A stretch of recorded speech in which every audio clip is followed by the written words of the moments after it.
violence committed by armed forces against women in the periphery of the population is uniquely gruesome, reflecting the extreme power distance between the two. Iraq, Rwanda, Bosnia, Northeast, Darfur, it is the same. This violence ranges from brutal gang rape and murder to silenced violence of rapes that are not reported, to extreme forms of sexual harassment under the pretext of security checking. We have held these workshops in Jaffna, Batticaloa, Trincomalee. The Batticaloa and Trincomalee workshops are, we feel, that is very harsh and very heart-breaking things. Or traumatic ones. Many of the women open up and told their stories, those who are affected by army, raped by army. These kind of stories they expressed. There was a story, it took place on 1996. The Rivirasa 2. 3 sections of soldiers came forward. One section, they came from Kodikamam. There is a shop, Ayyakadai. From that Ayyakadai junction, they came forward to Manduvil.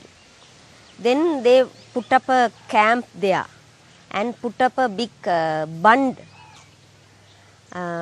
From the bund, there are families inside the camp and some families out of that bund.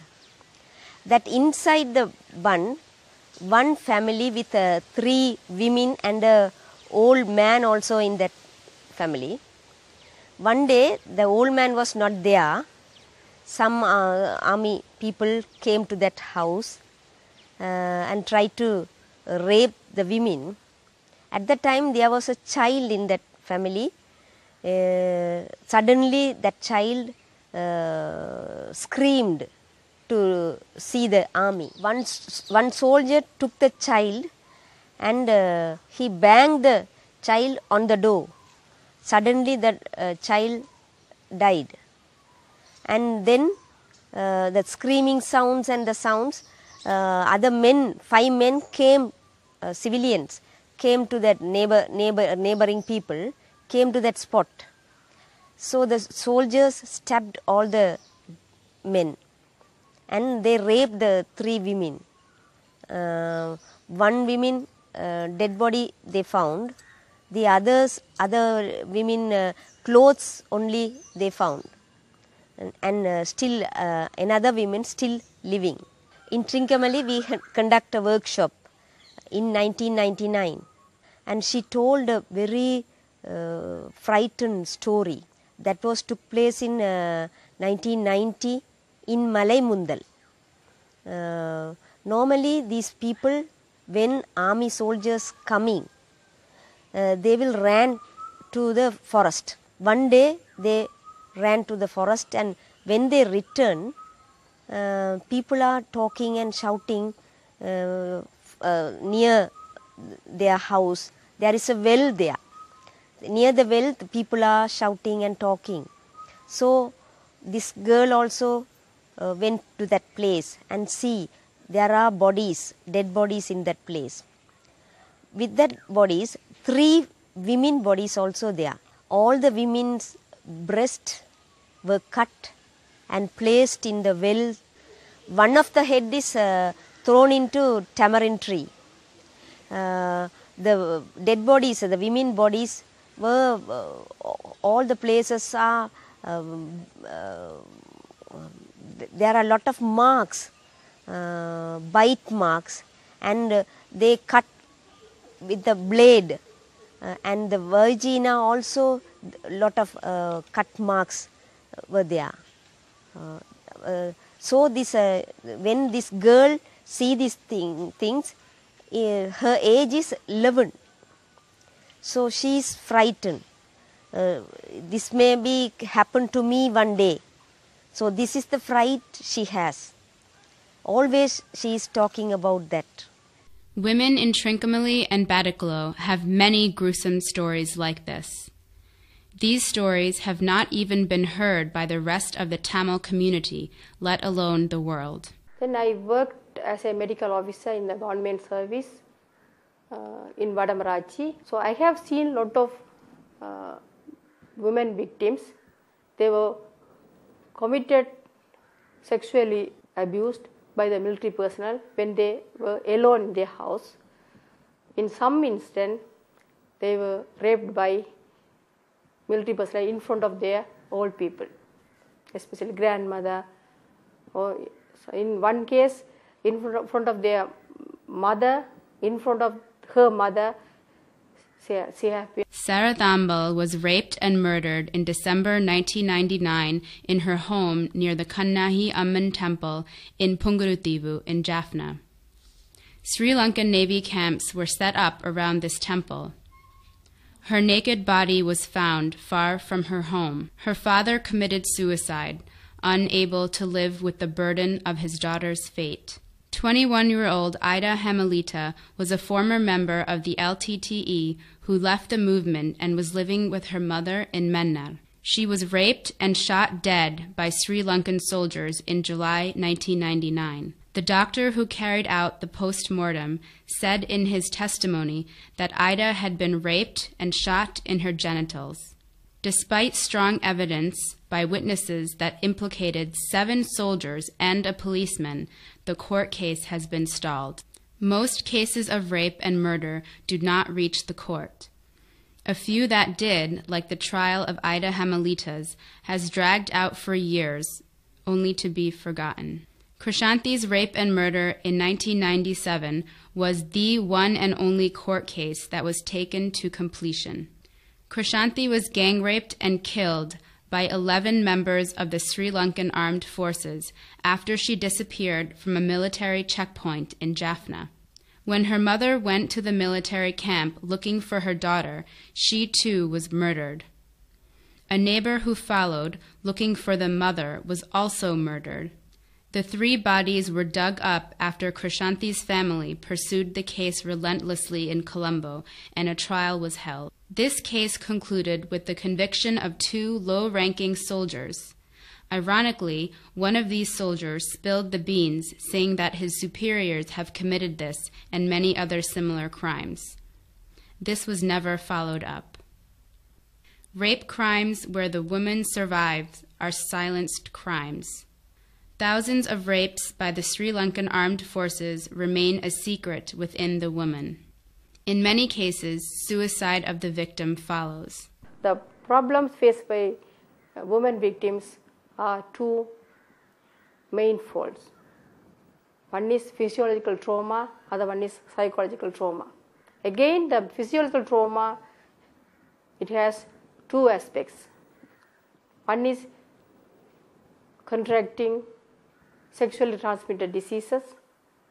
Other one is she's become pregnant. Usually, we take immediate medical action for physiological trauma, as this is within our capacity to deal with. Actually, I have seen a lot of cases of rape victims. Most of them were unmarried and young women. There was one case which affected me very much. There was a mother with her daughters aged 12, 10 and 8. The mother was in distress and totally distraught. The weeping and crying mother, she asked me to examine her daughter's breast. So when I lift the dresses and saw there are a lot of bite marks around their immature breast made by military personnel. Those girls, they were in severe pain, and mother was in severe psychological trauma, because the mother thought that daughters were totally damaged and permanently damaged by this event. This is how our society deal with these incidents. I have treated those girls for their physical trauma, but I was unable to treat their psychological trauma because it was affected very much, especially for their mother. The mother secretly asked me not to divulge this incident to anybody. I have treated most of the cases in a private home in order to maintain the secrecy. Actually, I have treated a lot of cases without any assistance from the hospital staff. As far as my concern, the women victims raped by military personnel, their main problem is psychological trauma. It's very difficult to deal with. As we know, that incidents of rape is an accident. It's not the fault of these women, but those women, they feel guilty. So we have to give a proper psychological counseling and feel them as not damaged by this incident, and parents, doctors and the whole community, they all come together and must cooperate as a unit and work together and give a proper psychological treatment and also create an environment on that she feel not too damaged by this incident. Then only she can live as a normal life in their future. There have been several reports of rapes and attempted rapes since the signing of the ceasefire agreement. Neither did the crimes of gruesome rape and murder stop. 20-year-old Darshini was gang raped and murdered on December 16, 2005. The evidence pointing to the Sri Lankan Navy camped near her home in Jaffna is incontrovertible. Yet, none of the English media in South Sri Lanka nor the international English media, including BBC, Reuters, AFP, or AP, reported the incident. Military spin doctors spread the story that the crime was committed by one of Darshini's relatives, and the world was keen to believe it. The persistent pattern of rape and murder, rape, attempted rape, sexual violence by the Sri Lankan armed soldiers indicates that there is an organizational culture that tolerates this behavior.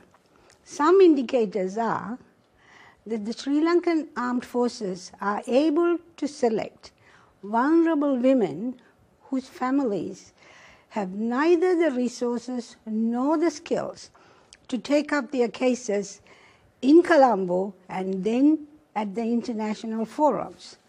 The only time that the Sri Lankan armed forces erred is in the case of Kushanti, who was from a middle-class family. The similarities in the crimes suggest that these are discussed in the gatherings of the Sri Lankan armed forces and picked up by other soldiers to be tested on the victims. For example, the injuries that are found on the bodies of the women who were the victims bear a very strong similarity. Also, the method by which they disposed the body in abandoned wells and toilet pits also bears a very strong similarity. The third indicator is that the unity shown by the entire organization of Sri Lankan armed forces, which comes together to protect the culprit. And third, lastly, the court cases that are dragged on and on forever suggest that even the justice system is in with the Sri Lankan armed forces in protecting the perpetrator.